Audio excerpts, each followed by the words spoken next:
Nacimos para ser valientes y llevar la dirección, para romper las cadenas de nuestra generación. Nacimos para ser valientes.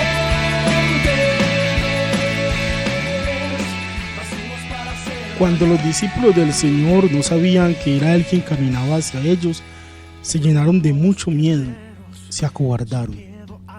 Pero ante su presencia se llenaron de coraje, se envalentonaron, se volvieron unos valientes.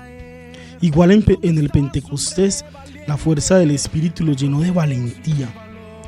Este podcast es precisamente el encuentro con hombres y mujeres valientes que en todos los campos sociales y religiosos han sentido la presencia del Maestro en las bravas aguas del mundo.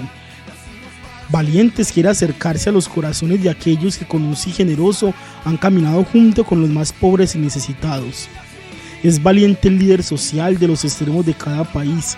Es valiente la religiosa que mueve masas para adorar a Dios. Es valiente el sacerdote que camina las calles de su parroquia o los corredores de las obras educativas de las ciudades. Es valiente la madre de familia que ora por la conversión de sus hijos. Yo creo que cada bautizado, o mejor, cada persona, ya es un valiente porque confirma su fe en medio de una atroz campaña laicista en todos los entes sociales.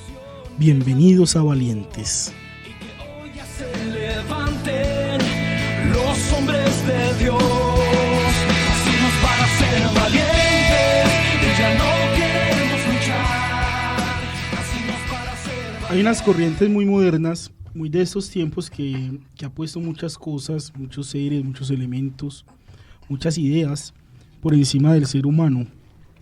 Y escuchamos por ahí en el árbol popular una expresión que a mí en lo personal me ha llamado la atención. Entre más conozco a las personas, más amo a mi perro.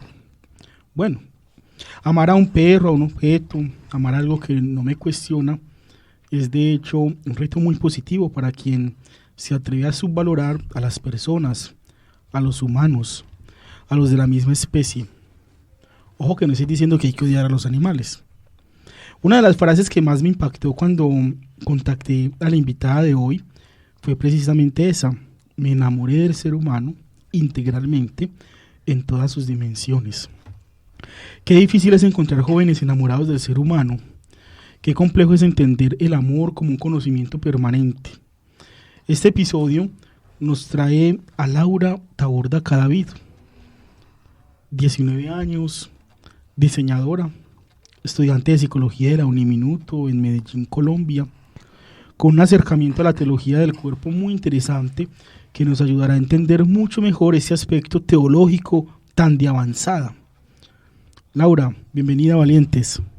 Julián, muchas gracias por esta invitación.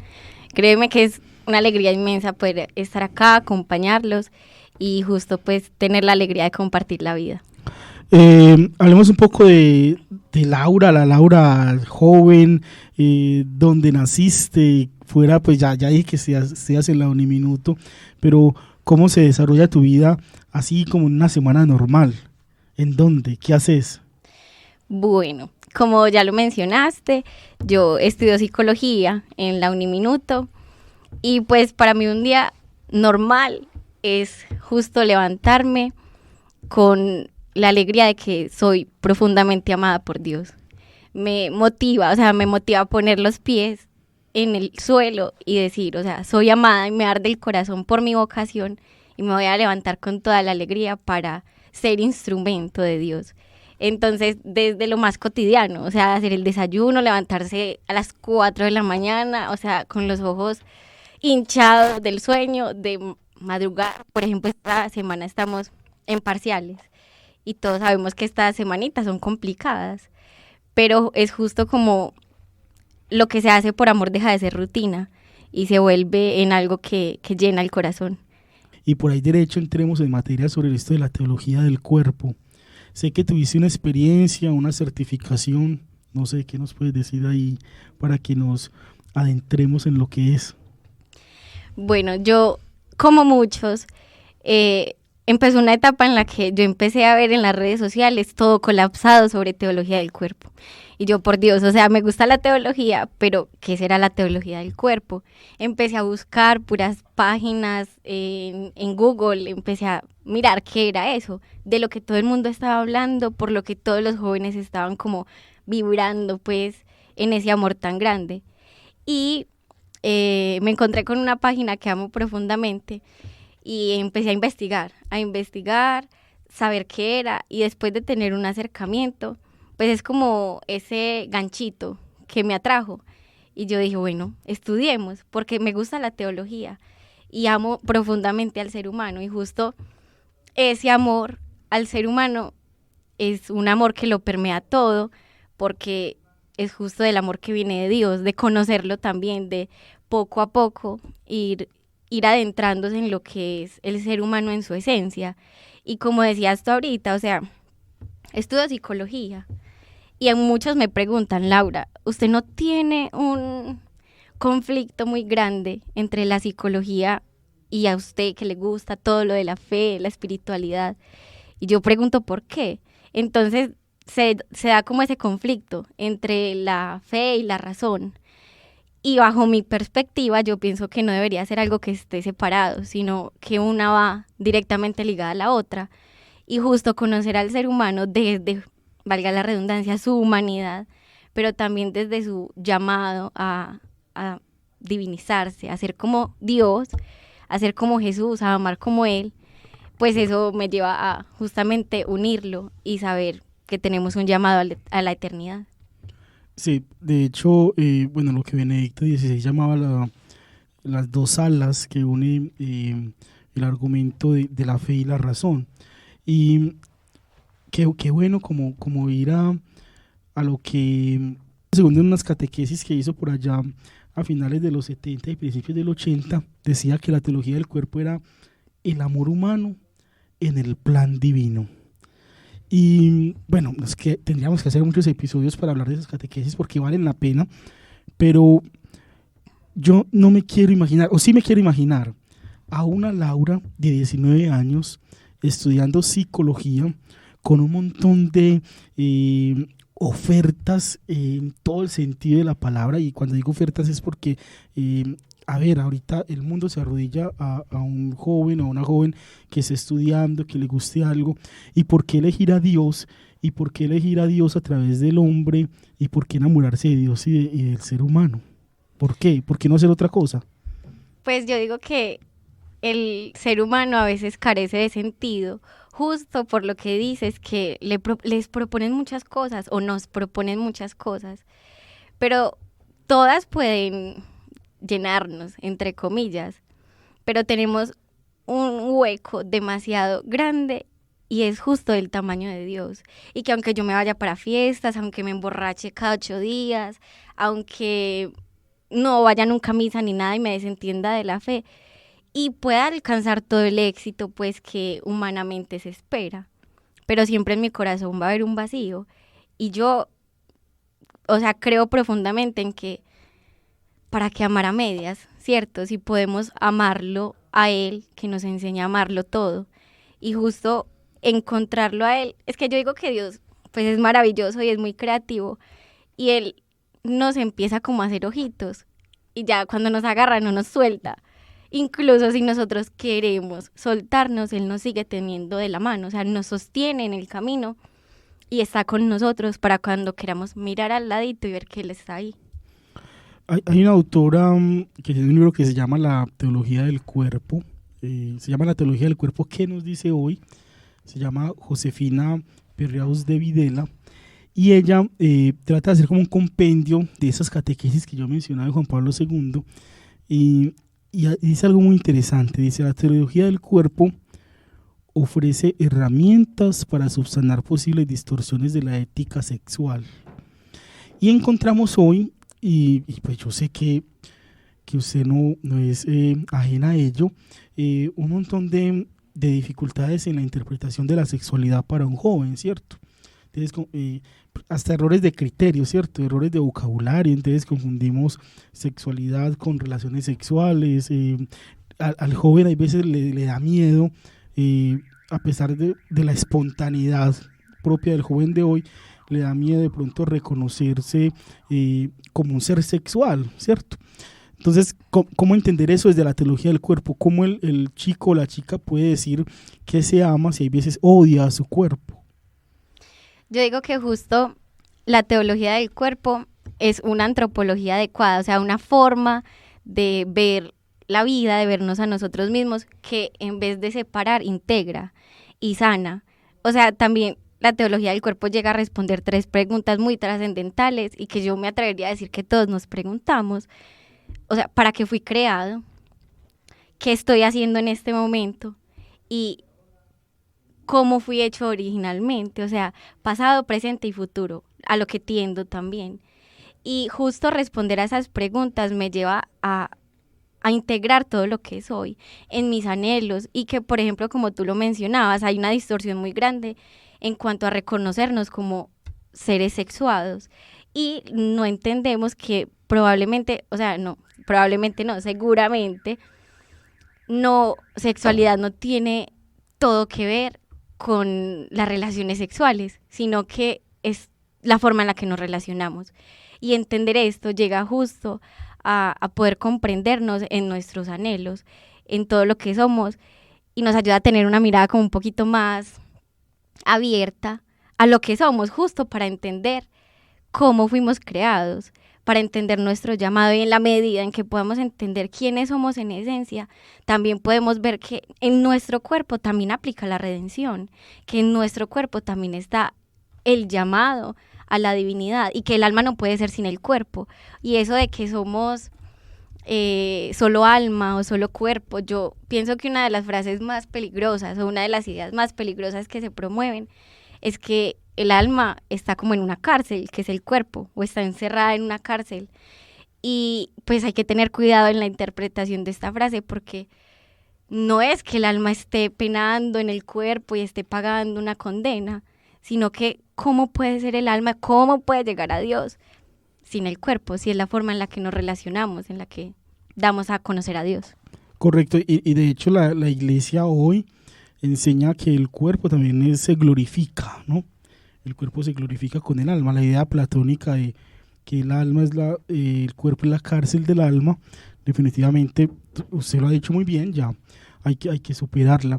Acá de decir algo interesante, en nuestro cuerpo también aplica la redención.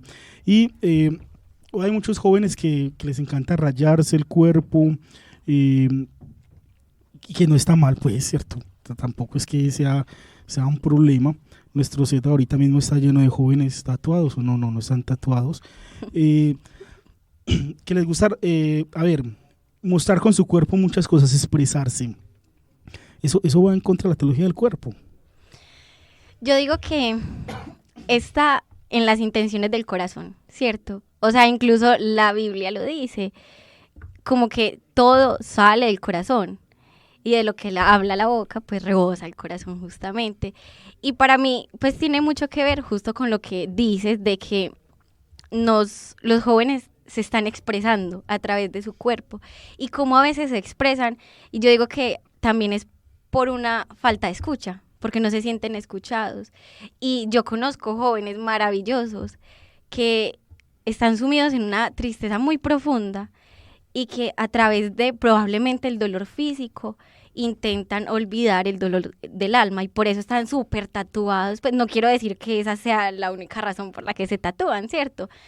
Pero considero que no va en contra de lo que somos desde que en nuestro corazón haya una intención recta, ¿cierto? Muy bien, y yo te hacía la pregunta no por anticuado, porque de pronto suena, no, cuando uno critica algo como un tatuaje suena un poco anticuado, pero es más como porque qué bueno entender cómo nosotros sí podemos realizar una glorificación del cuerpo, aún sabiendo que el cuerpo nos puede servir para la expresión, ¿cierto? El arte, la expresión corporal definitivamente hace parte de la glorificación del cuerpo. Usted sabe, Laura, que las discotecas, los parques están llenos de jóvenes. Y donde usted sale, en el contexto donde se realiza este podcast en Medellín, donde se sale de jóvenes. Y y hay de todo. Usted encuentra todo tipo de pensamientos, chicos y chicas muy buenos y muy buenas, y también algunos con pensamientos que digamos que no, que son difíciles de entender. ¿Por qué? ¿Por qué el joven de hoy no busca a Dios como de una manera tan fácil como uno quisiera? Yo digo que es que hay una batalla muy fuerte también, pues cultural, ¿cierto? Porque ya la cultura nos ha... O sea, conozco personas y jóvenes también que son, o sea, aman profundamente a Dios, pero dicen, no amo la iglesia. Y yo no voy a misa porque qué pereza. O yo soy más de Dios, pero no de religión, ¿cierto? Y no ven justo como en cualquier religión, en nuestro caso, por ejemplo, que somos católicos, en los sacramentos, por ejemplo, que son como una realidad visible de una realidad también que es invisible para nuestros ojos, pero que es súper tangible para el alma. Y yo digo que esa lucha y esa pelea entre no me siento comprendido, no siento que ocupe un lugar en el mundo, no me están escuchando, entonces lo asociamos con Dios, ¿cierto? Culpamos a Dios. Una vez yo hablaba con un sacerdote, él me decía, no hay persona o no hay ser al que culpen más por todo y lo critiquen y lo vuelvan a crucificar prácticamente que a Dios, porque lo hacemos culpable de todo. Y el hecho de ver a Dios probablemente como un juez que castiga, que juzga, yo creo que nos lleva a apartarnos un poquito de él, porque vemos como a un Dios que por todo nos va a castigar, o sea, no puede hacer nada, no se mueva, no respire porque lo condeno, y no lo vemos como un Dios que abraza y que acoge. Correcto. Cuando tengo la oportunidad de realizar encuentros o retiros juveniles, yo trato de decirle a los jóvenes, cierren los ojos e imaginen a la persona que más aman. Y así es Dios. Pero ¿será que también estamos como ante un Dios que nos hace daño? ¿O usted qué piensa? ¿O es la estructura la que nos hace ver a un Dios que nos hace daño? Y cuando hablo de estructura, hablo de la iglesia, hablo de algunas familias y hablo incluso de los entes sociales. Yo digo que es la forma justo en la que se ha concebido, porque como dices, tú le dices a los jóvenes que piensen en la persona que más aman, ¿cierto? Y yo digo que es justo pensar en no necesariamente en la persona que más amamos, pero sí en Dios de lo cotidiano, es que Dios lo abarca todo. Y yo digo, claro que hay algunas estructuras, como lo mencionas, la iglesia o algunas familias, que hacen que nuestra visión de Dios sea distorsionada y nos alejemos de Él, justo porque la forma de transmitirlo no ha sido testimonio para nosotros, para decir, wow, ese Dios está como interesante, me voy a acercar un poquito, sino que dicen, o sea, esto es Dios, yo me voy a alejar, qué pereza, o sea, me va a impedir ser feliz. Y el hecho de poder cuestionar eso o sea, habla de una búsqueda profunda de Dios. O sea, decir, ¿y Dios para qué? O yo por qué creer en Dios, ¿cierto? Eso habla de una búsqueda, porque estamos constantemente buscando llenar ese vacío que es justo del tamaño de Dios. Y bueno, hay veces como que intentamos llenarlo y no somos capaces, ¿cierto? Ahí hace falta fe. Ahorita, previo a iniciar, nos hablaba Laura de como una especie de experiencia muy bonita con el sacramento de la confirmación. Y a mí me llama mucho la atención porque hay veces que las catequesis parecen perdidas, ¿no? A ver, los que hemos dado por ahí catequesis, uno a veces siente, pues, a ver, hagamos lo que repitamos para que se acabe rápido la hora, pero parece como un momento perdido, ¿no? Hay veces pareciera eso. Qué bueno que nos contaras un poco de tu experiencia, ¿no? No voy a decir que de conversión, pero sí como tu experiencia de impacto, de acercamiento después del sacramento de la confirmación. Bueno, a mí me impactó muchísimo desde el comienzo el carisma salesiano. Dios me enamoró a través de Don Bosco, de los jóvenes. Y ver probablemente la alegría de mis catequistas que eran salesianos y decir, o sea, es que a ellos los mueve algo más. Y no es solo que vengan y se levanten y que todo sea una rutina, sino que esa sonrisa se veía sincera, sino que la formación que nos daban era profunda. Y probablemente, o sea, también lo conversábamos ahorita, puede que nuestros inicios en la fe hayan sido más que todo por tradición, porque mis papás creen en Dios y pues también nos llevaban a misa, entonces uno sigue la tradición. Cuando Dios, pues no cuando Dios, cuando nosotros decidimos también como escucharlo y dejarnos cuestionar por él, yo digo que para mí, mi primer encuentro con Dios fue a través de las preguntas, fue a través justo de esa pregunta tan grande que era, ¿y yo qué hago acá? O sea, ¿para qué me creó él? Y justo buscando eso, me llevó a él, a enamorarme profundamente, justo en la catequesis, porque como lo decíamos ahorita, los sacramentos son una gracia que nos permiten ver algo que no es tan visible para nuestros ojos. Y justo llegar al lugar donde siempre uno ha buscado, pues, ha querido estar, es como llegué al lugar donde estoy descansando, que es a los brazos de Dios. Y dice muy buenas manos, porque San Juan Bosco ha sido un fabricante de santos, ¿no? Fabricante en el buen sentido. San Juan Bosco es un santazo, desde su idea fundacional en Baldoco, sus salesianos, sus salesianas, los salesianos laicos. Qué bueno que entraste pues por allá como en ese carisma salesiano, y hay un valor agregado, y es la alegría. Hay veces, y no me quiero alejar de la teología del cuerpo, pero lo que voy a preguntar yo creo que lo podemos enlazar. Hay veces nuestra iglesia es como muy, se muestra muy triste, ¿no? Hay veces, y a ver, puede ser por la estructura, por el modo, pero parece que es una iglesia como triste, y precisamente eso como que choca con la realidad juvenil. Entonces, Laura, ¿cómo podríamos como iglesia mejorar eso? ¿Cómo mostrar una iglesia que permita al joven expresarse corporalmente? Ahí va lo que hablamos ahora, y que también pueda ser alegre y puedan ser ellos en la iglesia. Pues yo digo que la alegría de la iglesia debería ser justo por el evangelio, ¿cierto? O sea, por lo que estamos llamados a hacer en Dios. Y que no es ver a la iglesia o vernos a nosotros, sino nos vemos en este momento probablemente en nuestros errores. Y es que yo amo profundamente a la iglesia, pero no desconocemos que también falla, ¿cierto?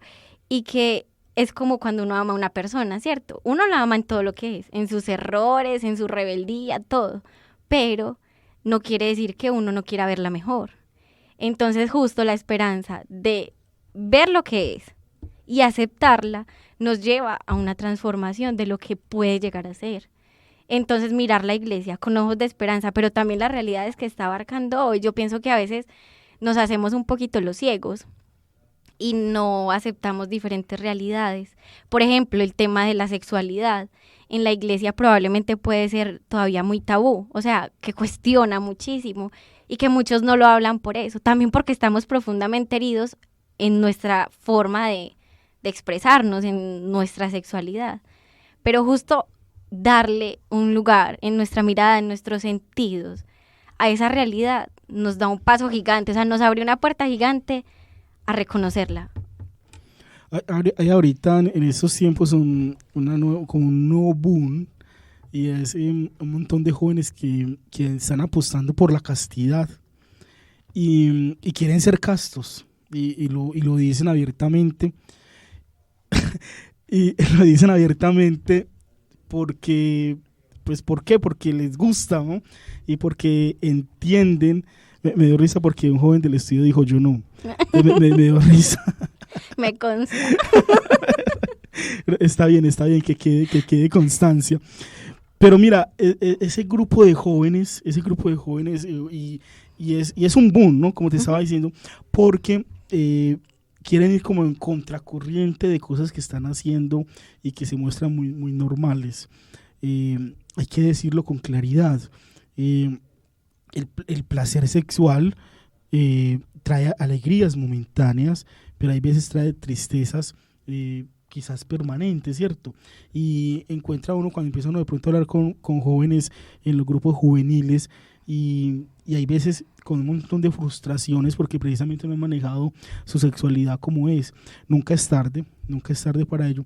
Pero ¿cómo lo ves? ¿Cómo ves ese tema de la castidad referenciada a la teología del cuerpo? ¿Si es compatible?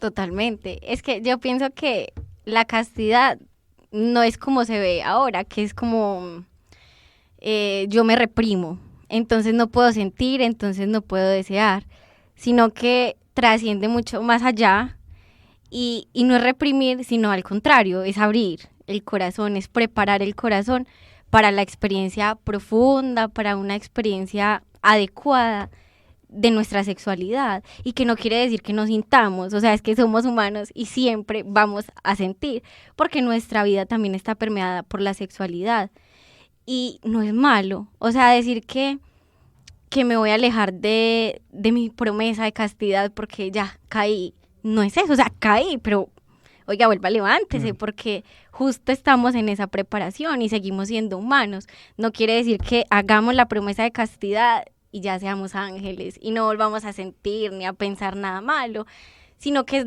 justo dejar de verlo como algo malo, ¿cierto?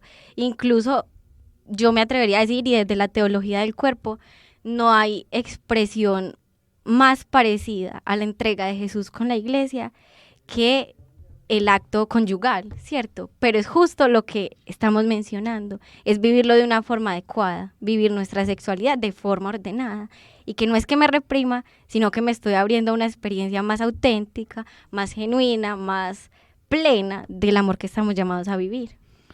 Bueno, para ir concluyendo, la teología del cuerpo nos lleva como a un encuentro pleno con usted mismo, ¿cierto? Consigo mismo.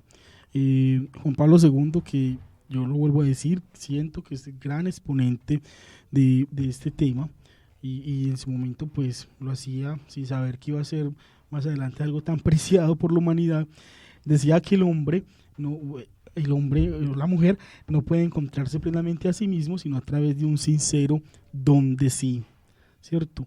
Un autoconocimiento. Una vez escuchaba a un sacerdote que decía en una homilía: cuando veo a un chico o a una chica besándose en la calle de cualquier forma, me da a entender que ese chico o esa chica no saben lo valioso que tienen en su cuerpo, no saben que son valiosos. O cuando una persona tiene una relación sexual de cualquier manera, no sabe lo valioso que tiene y lo está dando. Pero sin entrar a juzgar, yo quisiera que usted nos ayudara a entender un poco sobre cómo podemos aplicar toda la teoría de la teología del cuerpo a la cotidianidad, cómo hacerla